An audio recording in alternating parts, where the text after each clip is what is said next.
नमस्ते दोस्तों। वडोदरा के नवनिर्मित बीसीए स्टेडियम कोटाम्बी की उस सपाट और बल्लेबाजों के लिए स्वर्ग मानी जाने वाली पिच पर भारत और न्यूजीलैंड के बीच साल 2026 की वनडे सीरीज का पहला और ऐतिहासिक मुकाबला खेला गया, जिसने रनों के अंबार और अंतिम ओवरों के रोमांच से पूरे क्रिकेट जगत को मंत्रमुग्ध कर दिया। इस महामुकाबले की शुरुआत तब हुई जब भारतीय कप्तान शुभमन गिल ने टॉस जीता और वडोदरा की इस तेज आउटफील्ड का फायदा उठाने के लिए पहले बल्लेबाजी करने का साहसी निर्णय लिया, जहां भारतीय सलामी जोड़ी ने न्यूजीलैंड के गेंदबाजों के खिलाफ पहले ही ओवर से प्रलयकारी धावा बोल दिया। भारत की ओर से हिटमैन रोहित शर्मा आज अपनी उस महाविनाशकारी लय में नजर आ रहे थे, जिसने उन्हें विश्व क्रिकेट का बेताज बादशाह बनाया है। और उन्होंने न्यूजीलैंड के मुख्य तेज गेंदबाज मैट हेनरी के खिलाफ पहले ही ओवर में दो शानदार चौके जड़कर अपने इरादे साफ कर दिए थे। रोहित शर्मा ने मैदान के हर कोने में छक्कों की मूसलाधार बारिश की और खेल के 20वें ओवर में गेंदबाजी करने आए ईश सौडी के खिलाफ एक गगनचुंबी छक्का जड़कर मात्र 72 गेंदों पर अपना एक और जादुई अंतर्राष्ट्रीय शतक पूरा किया। लेकिन वह अपनी इस मैराथन पारी को और आगे नहीं ले जा सके, जिससे रोहित शर्मा पुल शॉट खेलने के प्रयास में 95 गेंदों पर 128 रन बनाकर आउट हो गए। उनकी इस ऐतिहासिक पारी में 12 शानदार चौके और 8 विशाल छक्के शामिल हैं। वडोदरा के बीसीए स्टेडियम कोटाम्बी की उस ऐतिहासिक और सुनहरी दोपहर, जब हिटमैन रोहित शर्मा अपनी विध्वंसक पारी खेलकर पवेलियन लौटे, तो आधुनिक क्रिकेट के महानतम सम्राट किंग विराट कोहली ने मैदान पर कदम रखा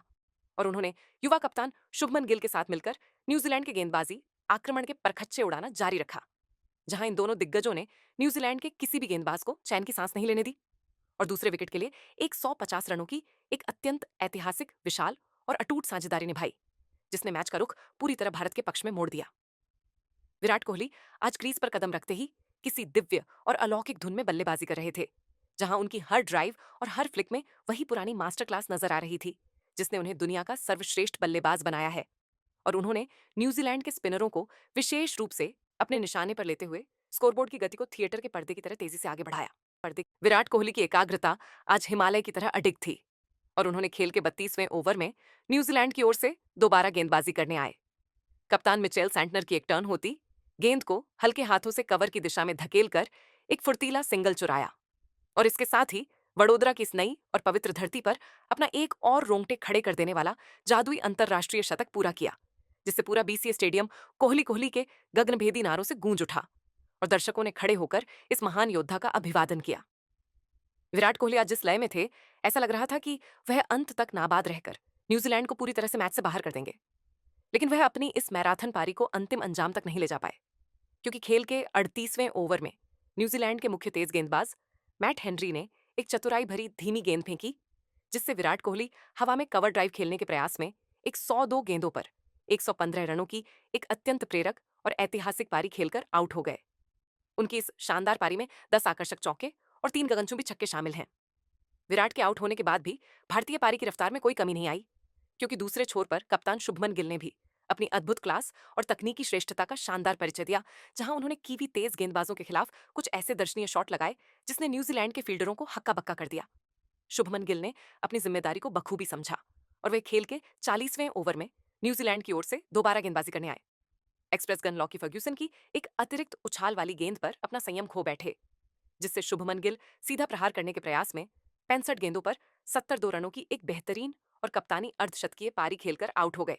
उनकी इस पारी में 6 शानदार कड़क चौके और 2 विशाल छक्के शामिल हैं। पारी के अंतिम और निर्णायक डेथ ओवरों में जब रनों की सबसे ज्यादा जरूरत थी, तब ऋषभ पंत और केएल राहुल की जोड़ी ने मैदान पर कदम रखा और न्यूजीलैंड के थके हुए गेंदबाजों पर अंतिम और प्रलयकारी प्रहार करना शुरू किया, जहां पंत ने अपनी प्रचंड शक्ति का मुजाहिरा पेश किया। खेल के 46वें ओवर में न्यूजीलैंड की ओर से गेंदबाजी करने आए जेकब डफी के खिलाफ ऋषभ पंत ने अपना रौद्र रूप धारण किया और उनकी 3 लगातार गेंदों पर 3 गगनचुंबी और विशाल छक्के जड़कर पूरे स्टेडियम में उत्सव जैसा माहौल बना दिया, जिससे न्यूजीलैंड 46वें ओवर में आउट हो गया। का गेंदबाजी आक्रमण पूरी तरह से बिखर गया। इन दोनों बल्लेबाजों की तूफानी बल्लेबाजी की बदौलत भारतीय टीम ने निर्धारित 50 ओवरों के भीषण संघर्ष और थका देने वाले खेल के बाद 5 विकेट के नुकसान पर 380 रनों का एक विशाल ऐतिहासिक और हिमालय जैसा स्कोर बोर्ड पर टांग दिया, जिसने न्यूजीलैंड के सामने जीत के लिए एक नामुमकिन सी चुनौती रख दी। जहां ऋषभ पंत अपनी विस्फोटक पारी के दौरान 25 गेंदों पर 42 रनों पर नाबाद रहे और उनके साथ केएल राहुल भी 12 गेंदों पर 18 रनों पर नाबाद रहकर टीम को उस विशाल स्कोर तक ले गए, जहां से जीत अब भारत की मुट्ठी में नजर आ रही थी। वडोदरा के बीसीए स्टेडियम कोटांबी की उस सपाट और रनों की बारिश के लिए मशहूर पिच पर जब न्यूजीलैंड की टीम 381 रनों के इस विशाल, अभूतपूर्व और लगभग नामुमकिन लक्ष्य का पीछा करने मैदान पर उतरी तो कीवी सलामी बल्लेबाजों ने भारतीय गेंदबाजों के खिलाफ किसी भीषण चक्रवात की तरह धावा बोल दिया। जहां डेवन कॉनवे और युवा सनसनी रचिन रविंद्र की जोड़ी ने भारतीय मुख्य तेज गेंदबाजों मोहम्मद सिराज और प्रसिद्ध कृष्णा के खिलाफ पहले 15 ओवरों में 150 रन बना दिए कि पावर प्ले के भीतर ही एक 130 रन जोड़कर पूरे भारतीय खेमे और वडोदरा के दर्शकों के बीच खलबली मचा दी। न्यूजीलैंड की ओर से रचिन रविंद्र आज बहुत ही खतरनाक, बेखौफ और महाविनाशकारी लय में बल्लेबाजी कर रहे थे और उन्होंने भारतीय स्पिनरों को भी अपनी आक्रामकता का शिकार बनाया। जहां खेल के 18वें ओवर में भारतीय कप्तान शुभमन गिल ने जब जादुई चाइना मैन कुलदीप यादव को आक्रमण पर लगाया तो रचिन ने उनकी टर्न होती गेंदों पर अपनी प्रचंड शक्ति का परिचय देते हुए दो शानदार और गगनचुंबी छक्के जड़े और अपना एक और तूफानी अर्धशतक पूरा किया। रचिन जिस अंदाज में खेल रहे थे उससे भारत के लिए जीत की राह मुश्किल लग रही थी, लेकिन कुलदीप यादव ने अपनी चतुराई से उन्हें चकमा दिया, जिससे रचिन रविंद्र बड़ा हिट लगाने के प्रयास में गेंद की गति को सही से भांप नहीं सके और 55 गेंदों पर 68 रनों की एक आतिशी पारी खेलकर आउट हो गए। उनकी इस पारी में 7 कड़क चौके और 3 विशाल छक्के शामिल हैं। रचिन रविंद्र के पवेलियन लौटने के बाद न्यूजीलैंड के सबसे अनुभवी स्तंभ और भरोसेमंद बल्लेबाज केन विलियमसन क्रीज पर आए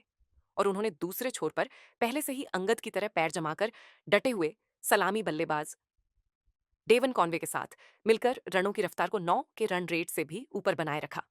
जहां इन दोनों अनुभवी बल्लेबाजों ने भारतीय गेंदबाजों की हर रणनीति को अपनी क्लासिकल बल्लेबाजी से विफल कर दिया। डेवन कॉनवे आज वडोदरा के इस मैदान पर किसी दैवीय धुन में बल्लेबाजी कर रहे थे और उनके बल्ले से निकलने वाला हर शॉट बाउंड्री की ओर रॉकेट की रफ्तार से जा रहा था। जहां उन्होंने खेल के 28वें ओवर में गेंदबाजी करने आए। जादुई ऑलराउंडर रविंद्र जडेजा के खिलाफ मिड विकेट की दिशा में एक जोरदार चौका मारकर अपना एक और शानदार, यादगार और रोंगटे खड़े कर देने वाला अंतरराष्ट्रीय शतक पूरा किया, जिससे पूरे कीवी खेमे में जीत की नई उम्मीद और जबरदस्त उत्साह की लहर दौड़ गई। डेवन कॉनवे आज न्यूजीलैंड को इस ऐतिहासिक रनचेज में जीत दिलाने के बिल्कुल करीब ले गए थे और भारतीय गेंदबाज उनके सामने पूरी तरह बेबस नजर आ रहे थे, लेकिन वह अपनी इस मैराथन शतकीय पारी को अंतिम अंजाम तक नहीं पहुंचा सके, क्योंकि रविंद्र जडेजा ने अपनी चतुराई भरी फिरकी के मायाजाल में उन्हें आखिरकार फंसा ही लिया, जिससे डेवन कॉनवे बाउंड्री बटोरने के लिए स्वीप शॉट खेलने के प्रयास में गेंद की अतिरिक्त टर्न को पढ़ने में चूक गए और 92 गेंदों पर एक 110 रनों की एक ऐतिहासिक और संघर्षपूर्ण पारी खेलकर आउट हो गए। उनकी इस प्रलयकारी पारी में 11 शानदार चौके और 4 गगनचुंबी छक्के शामिल हैं। कॉनवे के इस बड़े विकेट ने भारतीय टीम को मैच में जबरदस्त वापसी करने का मौका दे दिया, लेकिन न्यूजीलैंड का स्कोरबोर्ड अभी भी बहुत मजबूत स्थिति में था। जहां केन विलियमसन दूसरे छोर पर किसी विशाल चट्टान की तरह अडिग होकर डटे हुए थे और अब न्यूजीलैंड की पूरी उम्मीदें विलियमसन और डेरिल मिचेल की जोड़ी पर टिक गई थीं, ताकि इस 381 रनों के पहाड़ जैसे लक्ष्य को पार किया जा सके और वडोदरा की इस ऐतिहासिक रात को न्यूजीलैंड के नाम किया जा सके। मैच अब अपने अंतिम 10 ओवरों के उस रोंगटे खड़े कर देने वाले मोड़ पर पहुंच चुका था, जहां न्यूजीलैंड के को जीत के लिए एक 105 रनों की दरकार थी और केन विलियमसन के साथ डेरिल मिचेल ने भारतीय गेंदबाजों पर जवाबी हमला शुरू कर दिया। विलियमसन ने 42वें ओवर में वॉशिंगटन सुंदर के खिलाफ 2 चौके जड़कर अपना अर्धशतक पूरा किया और मैच को न्यूजीलैंड के पक्ष में मोड़ दिया था, लेकिन खेल के 47वें ओवर में गेंदबाजी करने आए प्रसिद्ध कृष्णा ने विलियमसन को क्लीन बोल्ड कर मैच में फिर से रोमांच पैदा कर दिया, जिससे केन विलियमसन सीधा प्रहार करने के प्रयास में 70 गेंदों पर 85 रन बनाकर आउट हो गए। उनकी पारी में 8 चौके शामिल हैं। अब अंतिम 2 ओवरों में कीवी टीम को जीत के लिए 28 रनों की जरूरत थी और 49वें ओवर में गेंदबाजी करने आए मोहम्मद सिराज ने केवल 10 रन दिए, जिससे अब अंतिम 6 गेंदों पर 18 रनों की कठिन चुनौती थी। 50वें ओवर में गेंदबाजी करने आए प्रसिद्ध कृष्णा की पहली 2 गेंदों पर डेरिल मिचेल ने केवल 2 रन बनाए, लेकिन तीसरी गेंद पर उन्होंने एक विशाल छक्का जड़कर समीकरण को 3 गेंदों पर 10 रनों तक पहुंचा दिया। चौथी गेंद पर प्रसिद्ध कृष्णा ने एक जबरदस्त यॉर्कर डाली, जिस पर कोई रन नहीं बना और 5वीं गेंद पर मिचेल ने केवल 2 रन लिए, जिससे अब अंतिम गेंद पर जीत के लिए 8 रनों की असंभव जरूरत थी और मिचेल केवल एक चौका ही लगा सके, जिससे भारतीय टीम ने इस सांसें रोक देने वाले क्लोज एनकाउंटर को मात्र 12 रनों के मामूली अंतर से जीत लिया। न्यूजीलैंड की टीम 50 ओवरों में 5 विकेट के नुकसान पर 368 रन ही बना सकी, जिससे भारत ने सीरीज में 1-0 की बढ़त बना ली और रोहित शर्मा को उनकी एक 128 रनों की विध्वंसक पारी के लिए सर्वसम्मति से मैन ऑफ द मैच चुना गया। तो दोस्तों, आपके हिसाब से भारत के इस शानदार जीत के पीछे का असली हीरो कौन रहा? अपनी कीमती राय हमें कमेंट बॉक्स में जरूर बताएं